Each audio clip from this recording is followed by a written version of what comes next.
આપણે સ્ટાર્ટ કરેલી છે, જેમાં તમને ગાઈડન્સ મળી રહેશે regarding how to face the interview really successfully. અને બધી જે ટિપ્સ તમને અહીંયા આપવામાં આવશે એ આઈ એમ વેરી શ્યોર તમને યુઝફુલ રહેશે, because it's all the output of our own personal experiences. મારા અને ચિંતન સરના જે પર્સનલ એક્સપિરિયન્સીસ અમે જે શીખેલા છીએ એ બધા એક્સપિરિયન્સીસને સમઅપ કરીને આ વિડીયોઝ અમે બનાવીએ છીએ, so that whenever you go for an interview you are able to crack it really easily and successfully. આપણે લાસ્ટ વિડીયોમાં વાત કરી હતી about how to give your introduction. Okay, જે બહુ જ બેસિક ક્વેશ્ચન હોય છે અને which is being asked in to majority of the interviews. Coming to today's video, it's about body language, which is again a very important factor જે તમારે કન્સિડરેશનમાં લઈને એને ઇમ્પોર્ટન્સ આપીને ઇન્ટરવ્યુમાં જવાનું રહેશે. બિકોઝ રિસર્ચ એના પર થયેલા છે અને રિસર્ચ એ કહે છે કે 55% of your total body personality, the judgment about you is taken by your body language. So it's known as non-verbal communication. તમે જે વર્ડ્સથી બોલો છો એ કમ્યુનિકેશન તો થશે જ તમારું ઇન્ટરવ્યુઅર જોડે, but apart from that majorly your communication will be done by your body language. Your body gives various signs and symbols જે કન્વે કરશે ઇન્ટરવ્યુઅરને how much you are interested for the interview અને સિવાયની બધી બાબતો જેના વિશે ડિટેલમાં જે આપણે વાત કરશું in the video. Okay, coming to the very first point of the body language જે તમારે બહુ જ ધ્યાનમાં રાખવું જરૂરી છે is your beautiful smile. Whenever you enter the interview room, આ પોઈન્ટ જરૂરથી યાદ રાખજો that you enter with a smile. જ્યારે પણ તમે ગ્રીટ કરો, જે આપણે લાસ્ટ વિડીયોમાં પણ વાત કરી કે greeting good morning, good afternoon, good evening કેવું જરૂરી છે ઇન ધ વેરી સ્ટાર્ટિંગ, ત્યારે તમારે સ્માઇલ મેન્ટેન કરવી જરૂરી છે. And not to just one person. Interview રૂમમાં જેટલા પણ લોકો બેસેલા હોય, there could be a panel of 4-5 people in the interview, right? તો એ બધાની સામે જોઈ લોકો જોડે આઈ કોન્ટેક્ટ લઈ અને સ્માઇલ આપી તમારે જરૂરી છે. આનાથી થશે શું? એક પોઝિટિવ એન્વાયરમેન્ટ બનશે ઇન ધ ઇન્ટરવ્યુ રૂમ અને તમે તમારા બોડીથી એ લોકોને કન્વે કરશો કે I am really glad to meet you. Okay, હું બહુ જ ખુશ છું તમને મળીને. એ તમે કઈ રીતે કહી શકશો? with a smile, beautiful smile, and make sure smile એકદમ હેવી ના હોવી જોઈએ, લાર્જ ના હોવી જોઈએ, લાઈક એવી ના હોવી જોઈએ. Simple smile, a decent smile is required in the interview entrance. Okay, so always start with a smile. C body લેંગ્વેજની જે આપણે વાત કરી રહ્યા છીએ એ ખાલી ને ખાલી આપણે ઇન્ટરવ્યુ માટે પ્રિપેર કરતા ફેરી ફોલો નથી કરવાનું. Make this your practice. Day to day લાઈફમાં આ પ્રેક્ટિસ કરતા રહો, બિકોઝ ધીસ ઇઝ સમથિંગ જે તરત જ કનેક્ટ કરી શકો તમે બીજા લોકોને. ઓકે, તો તમે જ્યારે સોશિયલી પણ કોઈને મળતા હો, in your family members also, in your friends also, try and build a strong body language and an influencing body language જે તરત બીજા લોકોને કનેક્ટ થઈ જાય, right? They start being interested in you. એ લોકોને તમારી વાત સાંભળવી વધારે ગમશે. Okay, so try and inculcate such body language properties in your self in day to day life. એક પ્રેક્ટિસ બનાવી દો, એક હેબિટ બનાવી દો. It should be part of your personality. Okay, so coming to the next point, that is eye contact. Eye contact હોવો બહુ જ જરૂરી છે. Whenever you give a answer, તમારે જે પણ વ્યક્તિએ તમને ક્વેશ્ચન પૂછેલો છે એનાથી ડિરેક્ટ આઈ કોન્ટેક્ટ કરીને આન્સર આપવાનો રહેશે. Why? Because it shows that you are really interested in giving the answer and સાથે ને સાથે you want the interviewer also to stay interested in you. Okay, એ સિવાય તમારો બીજો ફાયદો શું થશે? You'll start developing confidence in answering. Okay, A automatically create થશે. When you are showing total interest in giving the answer by maintaining your eye contact, તો શું થશે? તરત જ તમારો કોન્ફિડન્સ બિલ્ટ અપ થઈ જશે while answering. Okay, this comes step by step. Okay, એક પછી એક જેમ આઈ કોન્ટેક્ટ બિલ્ડ થયો એમ તમારા આન્સર્સ આપવાની એબિલિટી બિલ્ડ થઈ અને સાથે ને સાથે તમારો કોન્ફિડન્સ બિલ્ટઅપ થયો. Okay, so eye contact is very much important. જ્યારે તમે કોઈ લોકો જોડે સોશિયલી પણ વાત કરતા હો, if you are talking like કેમ છે તું, પછી યુ સ્ટાર્ટ સીંગ ઉપર નીચે, ફેન સામે, ઘડિયાળ સામે, તો સામેવાળો માણસ ઇન્ટરેસ્ટેડ રહેશે તમારી વાતોમાં? બિલકુલ નહીં. એના સિવાયના એના બીજા કામ હોય rather than listening to you when you yourself are not interested in talking, right?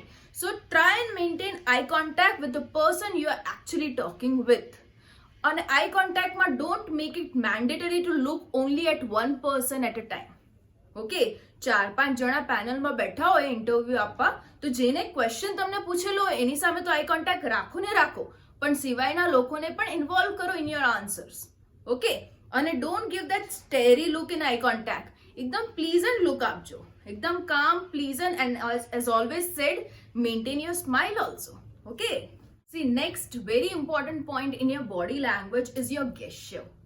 Okay, gesture is how you put your body parts movable. Okay, તમે જ્યારે વાત કરતા હો, you give your hand movements while talking, while explaining something. કંઈક વાતમાં તમે જો ડિટેલમાં જાઓ છો, તમારો કોઈ એક્સપિરિયન્સ શેર કરો છો, તો ઇટ્સ ક્વાઇટ ઓબ્વિયસ કે તમે નેચરલી તમારા હેન્ડ મુવમેન્ટ્સ આપશો, and that's very okay. That gives a natural feeling of answering, right? To you also as a candidate, and to the interviewer also, for listening to your answer more interestingly. But apart from that, what all you should be avoiding in your bodily movement, that is your gestures, is first of all scratching your head like this. If you're confused about some answer and you start scratching your head like this, તો એ નર્વસનેસની sign આપે છે, which is not at all good. અમુક લોકોને એવી practice હોય છે two touch there face. ઘડે ઘડે એ લોકો ફેસ પર હાથ લગાડે, like this, or maybe like this, or like this.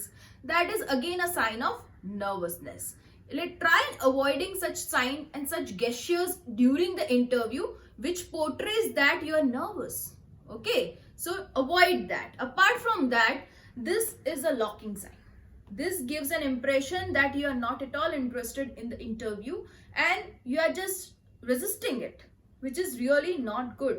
Try and keep your hands open. Okay, that welcomes all the suggestion. That gives a sign of trust. Okay, so keep hands open rather than just locking it like this or locking it like this. Never give a cross sign using your body parts. Okay, that gives a negative impression to the interviewer. Apart from that, what is the best way to sit is like this. Never cross your legs. Okay, again, crossing sign gives a negative impression. For females, at least it is considerable, but not for males, absolutely. Okay, the male people can't really sit like this. They have a negative impact on the interviewer. Apart from that, one more thing, few people have a habit of shaking their leg again and again a sign of nervousness. If they have something in their hand, suppose a pen, they have a habit of moving the pen around. They have a habit of playing with their rings, with their watches. Again, a sign of nervousness. You're not very confident. Okay, whenever you're thinking for an answer, you need not necessarily move some object and think for the answer. તમે વિચારી શકો છો આન્સરને, but without having movement with your body parts or any of the objects. Okay, so એટલું presence of mind તમારે ઇન્ટરવ્યુમાં રાખવું જરૂરી છે કે તમે જે કરી રહ્યા છો એનો કોઈ રોંગ ઇમ્પેક્ટ નથી થઈ રહ્યો ને તમારા ઇન્ટરવ્યુમાં, કોઈ wrong signal or wrong sign નથી પહોંચી રહી ને ઇન્ટરવ્યુઅરને. Okay, so that presence of mind is really very much required. See, the next point in the body language is your posture.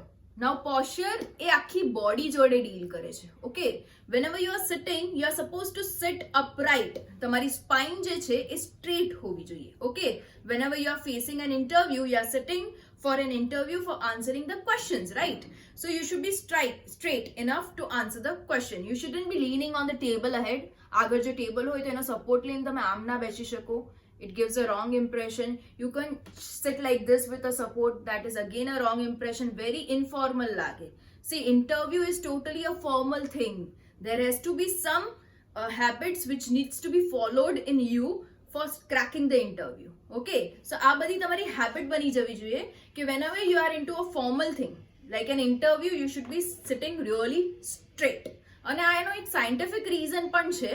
તમે જો સ્ટ્રેટ બેસશો ને તો તમારી સ્પાઇન, જે સ્પાઇનલ કોર્ડ છે, એકદમ વર્ટિકલી સ્ટ્રેટ રહેશે, રાઈટ? એનાથી તમારું બ્લડ સર્ક્યુલેશન એકદમ સરસ રીતે થતું હોય છે. So that whenever a question is asked to you, તમને એનો આન્સર તરત જ ક્લિક થઈ જાય. Okay, this has a scientific reason also.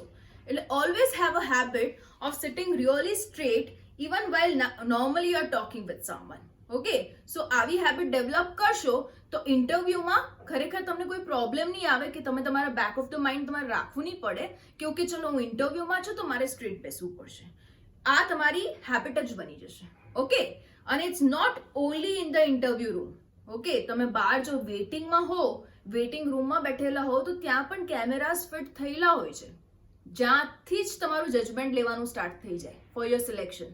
Okay, so the people over there are observing you since you are in your waiting room. You are waiting for your interview.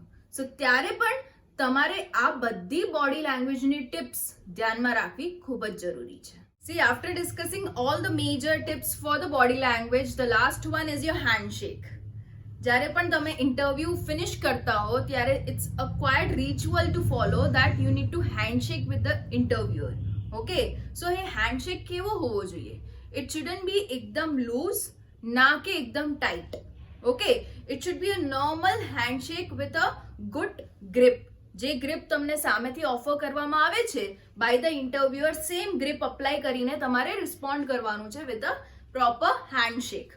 Okay, this gives a sign that you are really happy giving the interview and you are waiting for a nice response from them. Okay, so this is again a body language part which you need to follow whenever you are facing an interview.